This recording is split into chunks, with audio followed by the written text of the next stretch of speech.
live in the information age. We have endless content, constant updates, and an infinite amount of knowledge, always at our fingertips. But have you ever stopped to ask, if knowledge is everywhere, why is learning still so hard?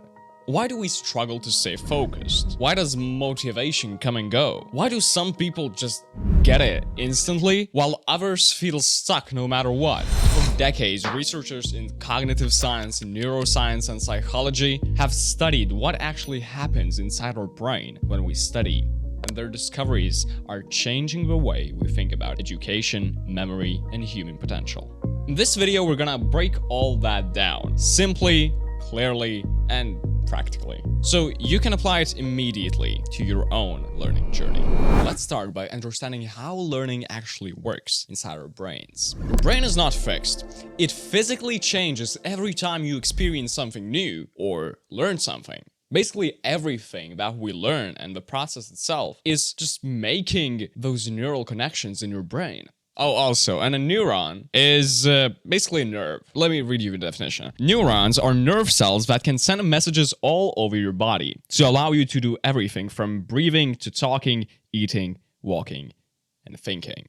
Up until the 1990s, we always thought that we only have a certain amount of neurons in our brain, born with it, and, they just die off. But recent research shows that that's actually not true. There's actually a part of the brain called the hippocampus that can actually grow new neurons. And what that means is that we can actually physically get smarter by growing new neurons, what scientists call neuroplasticity. While most of the research on neuroplasticity focuses on how your brain heals, the same principles can be applied to how they make new connections between each other when we learn. Okay, so what actually happens when you're, say, interested in something? Your brain lights up differently. As you become engaged in something, more areas of your brain light up, and then you form those stronger neural connections. This proves something all of us feel. When you're interested, you're not just memorizing facts, you're actually building those stronger neural connections in your brain. And that's what makes knowledge actually stick with you. Oh, and also, the whole practice makes perfect thing, that's scientifically proven. Studies of magicians and musicians show that repeating a single action over and over again actually strengthens the neural connections in your brain. The subjects' brains literally changed throughout repetition. The areas involved in coordination, timing, and memory actually grew more connected. Learning and memory are also inseparable. You can't learn something without having it built into your memory. Whether it's recalling new knowledge or improving skills, memory plays a crucial role in learning. From neuroscience, we know that memories are encoded by physical changes in the brain. Although we still don't know exactly what changes, one thing is clear. Your brain physically changes when you learn. This concept is beautifully summarized by one of Donald Hebb's principles. Neurons that fire together, wire together. It's called the Hebbian learning principle. When two neurons activate together, their connection strengthens. This is the foundation of how we learn. This means that as you learn and experience new things, your brain is constantly rewiring itself. But wait, there's more. Deep in your brain, there's a structure called the hippocampus. Remember the one we mentioned before? That's your brain's memory hub. It plays a major role in forming new memories. When you're generally engaged in something, activity in the hippocampus spikes, and more profound memories form. And Einstein? After his death, researchers discovered that his corpus callosum, the bundle that connects the left and right parts of your brain, was thicker than average. This extra connectivity may have helped his brain share information more efficiently, contributing to his intelligence. So what does it have to do with you and me? It means that learning is not about being born smart. It's about how your brain responds to new experiences. When students connect ideas rather than memorizing facts, their brains build lasting neurological pathways. Interest fuels those connections, repetition strengthens them. And the best part, this process never stops. The brain keeps learning, adapting, and rewiring for your entire life. Now, if you'd Google the best methods to learn, you'd probably be overwhelmed with the amount of different options. However, it's important to pick out the ones that work the best for you. But some methods are undoubtedly and scientifically better than others. And over the years, psychologists and educators have uncovered strategies that can supercharge your brain, making you a way faster learner than before. Let's dive deeper into a few of them. Do you know what is the best method to understand if you really understood something? Try teaching it to a 5-year-old. It can be an imaginary one, if you'd like. That's the core idea behind Feynman's technique. Feynman believed that if you can't explain something simply enough, you just don't understand it well enough. So how do you do that? Step 1, choose your topic. Anything that you might want to understand yourself. Step 2, teach it to a child.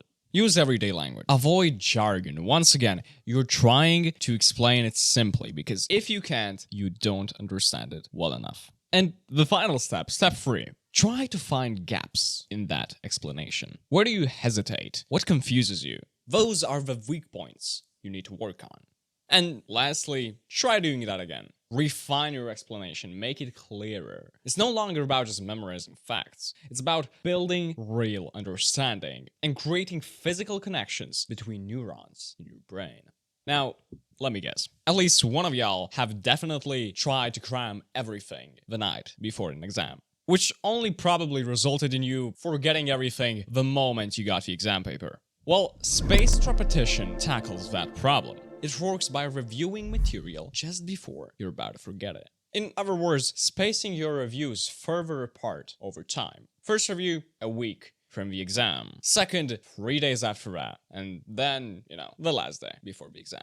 Each review reactivates your memory, making it stronger and less potent to be forgotten under stress. It works because it forces your brain to actually remember and recall the things that you learn due to periodic repetition. Apps like Anki and Quizlet do the scheduling for you. You just do the learning. And spaced repetition is especially powerful when combined with our next tool, active recall.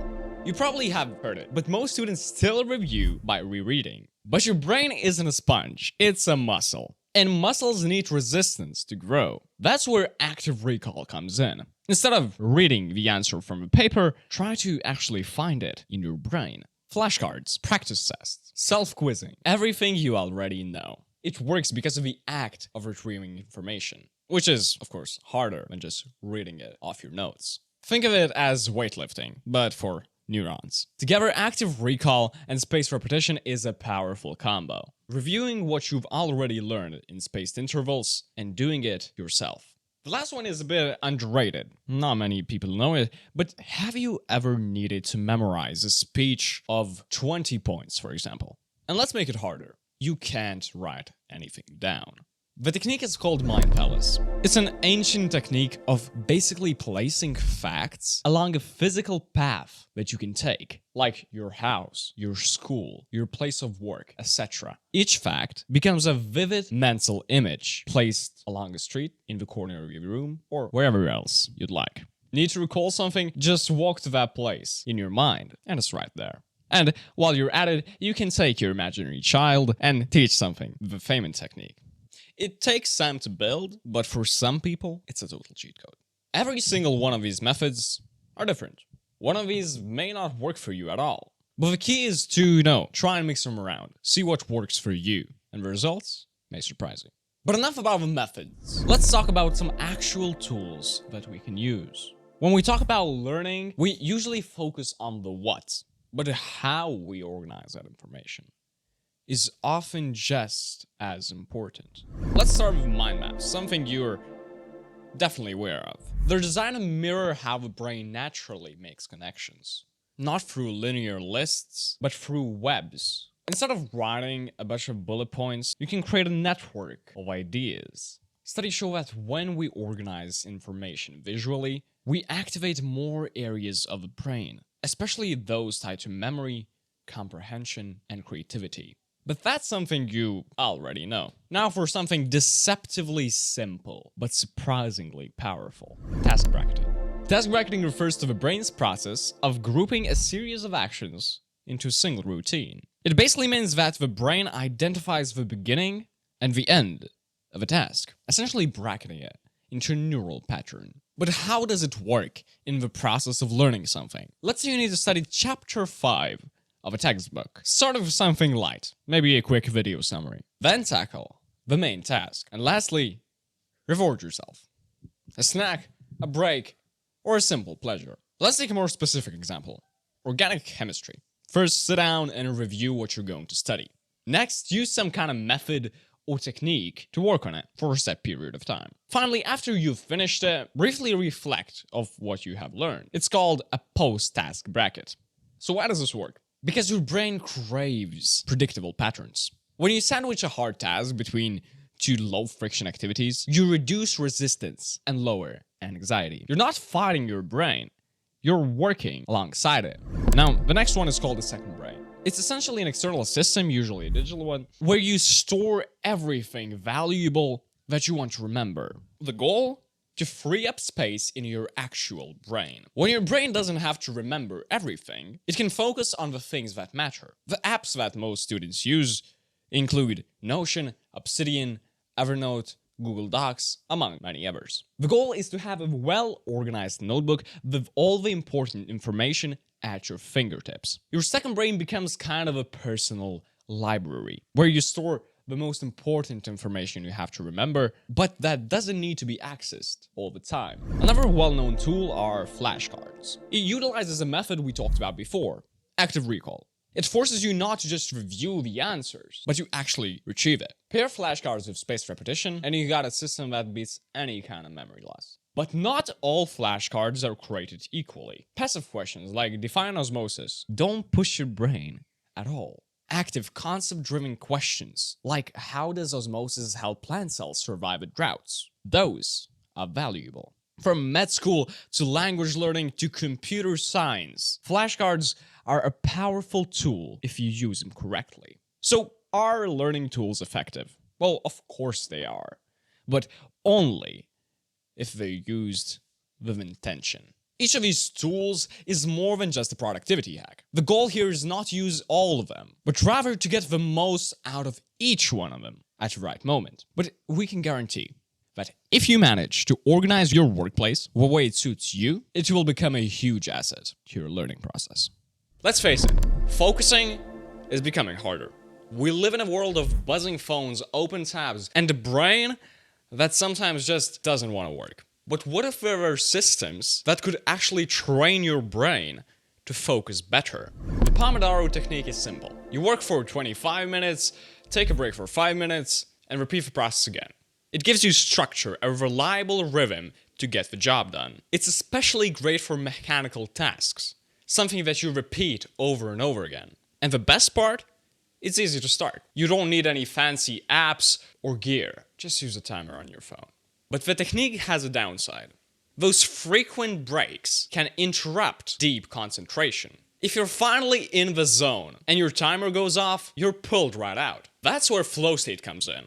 That moment when time disappears, distractions vanish, and you're just in the moment. That's what artists, athletes, and creatives chase. But there's another thing that needs to be mentioned, and it's not that popular in the media these days, and that's cognitive overload. We often think that more input equals more learning. More notes, more videos, more papers, etc. But your brain isn't a hard drive. It has its limits. And when those limits are pushed too far, we hit something called cognitive overload. Cognitive overload happens when your brain is forced to process too much too fast. We call it being overwhelmed. And it doesn't just slow us down, it shuts down our ability to learn altogether. You might keep rereading the same paragraph or rewatching the same lecture, and that's not a lack of focus, that's overload. Cognitive scientists have found that overload comes in two forms, and each one of them has a different solution. Quantitative overload. This is about the actual amount of information.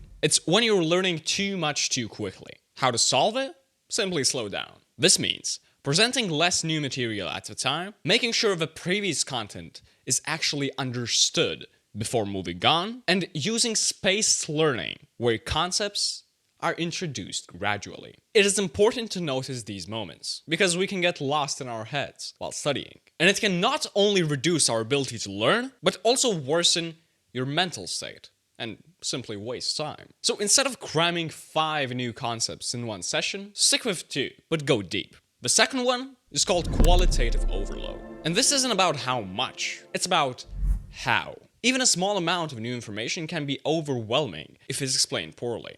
It is the kind that confuses, even if the topic is simple. So let's say you're learning about photosynthesis, and your textbook drops everything on you. Light reactions, the Kelvin cycle, ATP synthesis, all at once. And if it does so using dense language, unclear diagrams, and zero examples, that's qualitative overload. Now imagine a simple topic being taught with a visual mind map, clear narration, and step-by-step progression. Suddenly, it becomes easier. Reducing cognitive overload is about getting better results.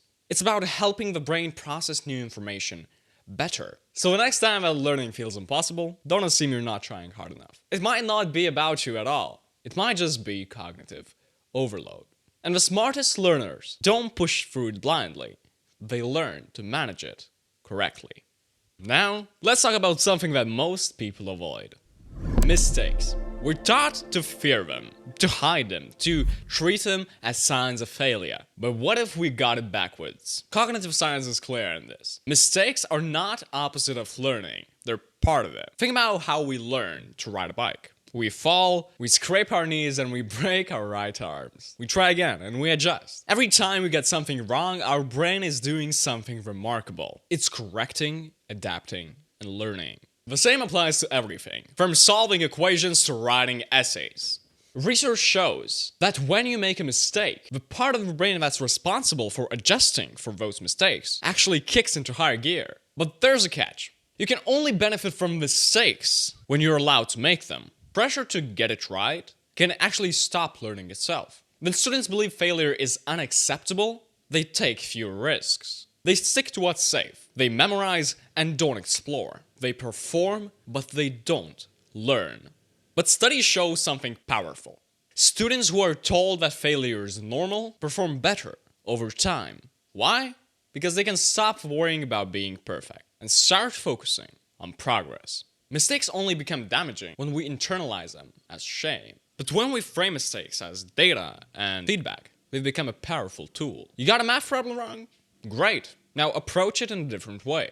You mispronounced a word in French? Good. Now it's in your memory more vividly. Every mistake tells you where to look next. And that kind of feedback, no textbook can match it. So if you want to learn faster, go ahead, get it wrong. Because every mistake is a chance to build stronger knowledge and deeper understanding. Mistakes aren't failure, they're learning in action. Now let's look at learning from a bit of a different perspective. Learning isn't a straight line. It doesn't go from point A to point B. Instead, learning is more like a cycle. One of the most well-known models comes from educational theorist David Kolb, who described learning as a four-stage cycle. First, concrete experience.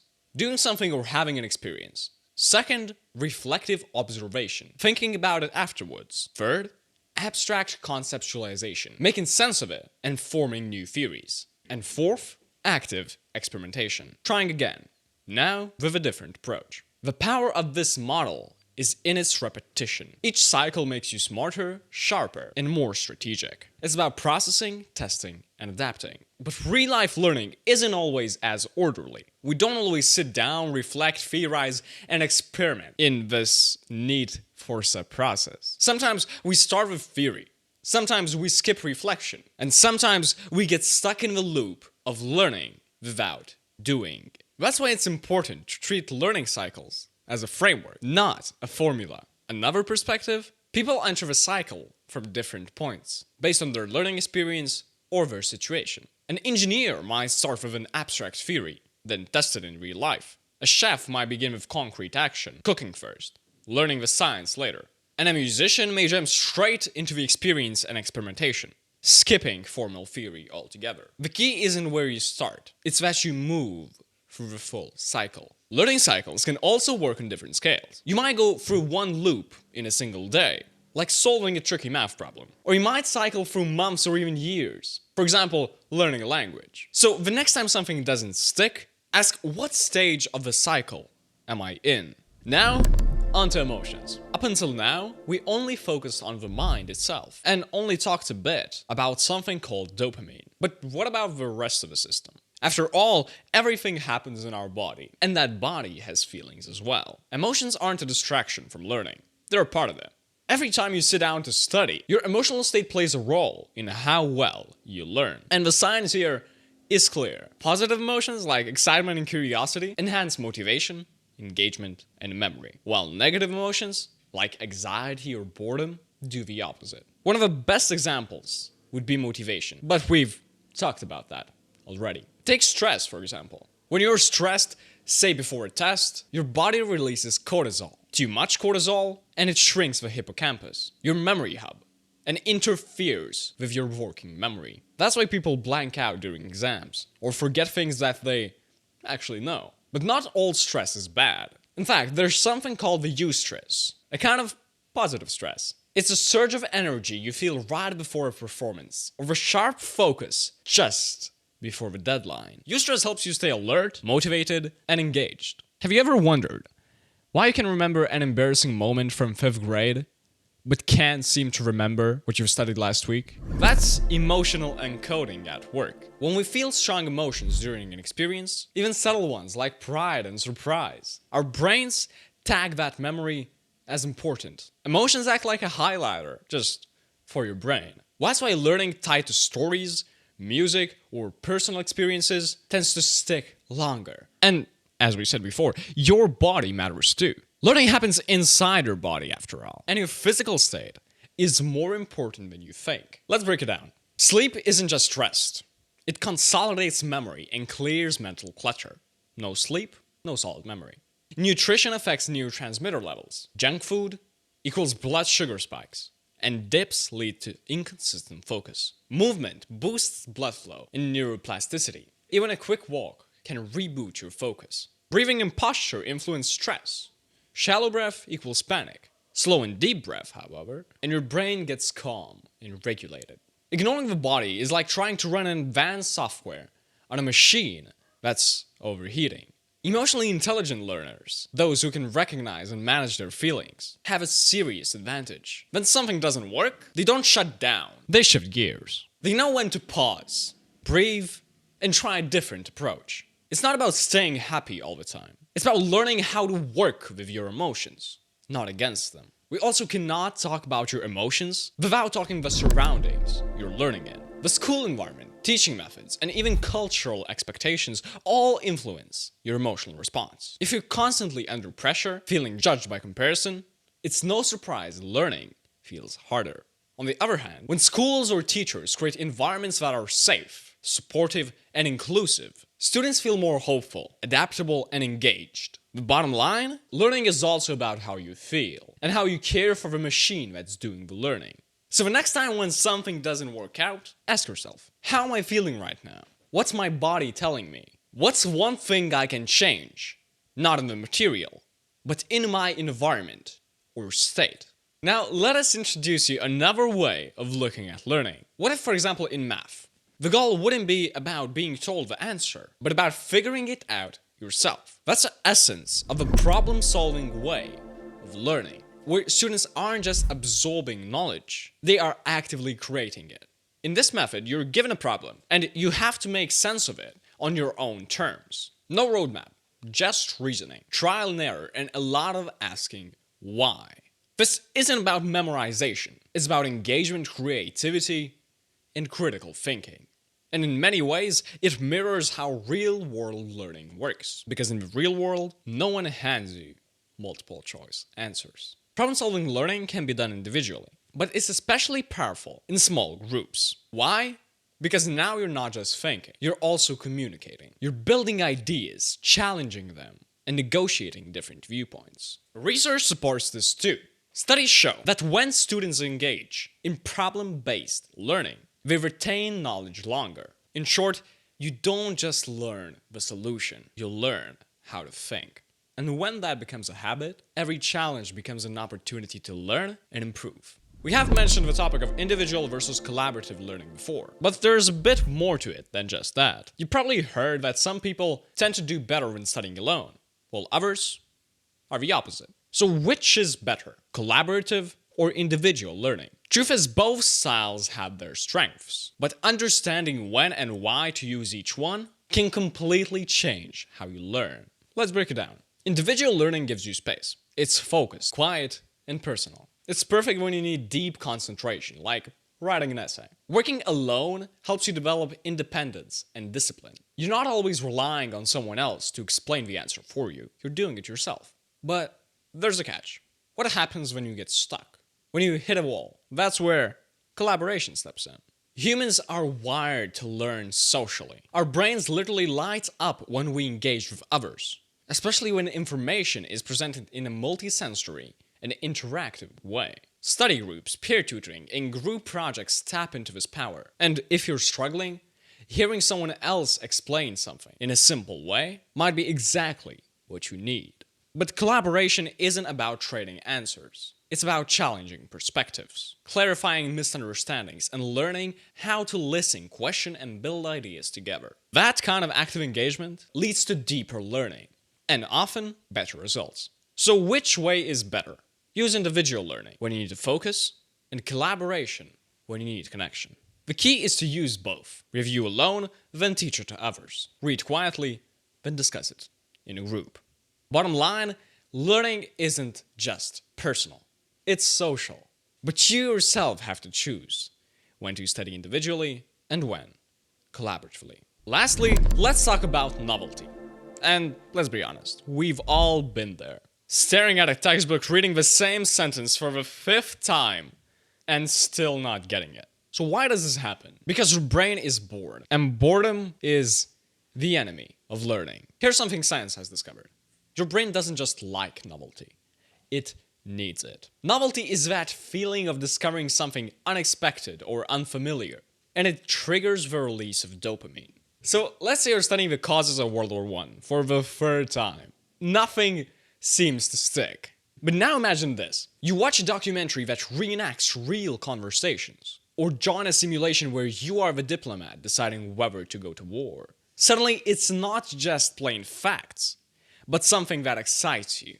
It's new, it's immersive, and your brain lights up. This doesn't mean that you have to constantly switch subjects. It means you should present the same material in different ways. For example, turn your notes into a visual map. Teach the topic to someone younger, like an imaginary child. Use music, videos, simulations, or real-life analogies. When your brain experiences variation, it stays alert. It pays attention longer, and most importantly, it remembers better. Now, novelty doesn't mean chaos. Too much change too often can overwhelm the brain. But small intentional changes, they keep your brain engaged. So the next time you feel your attention slipping, ask yourself, how can I make this feel new?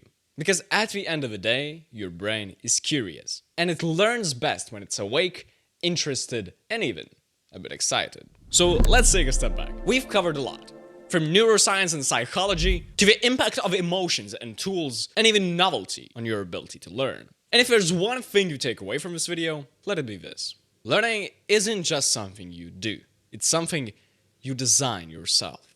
It's knowing how to build knowledge, step by step. So, keep challenging yourself, keep asking questions, and when in doubt, add a little novelty. Surprise your brain and watch it light up.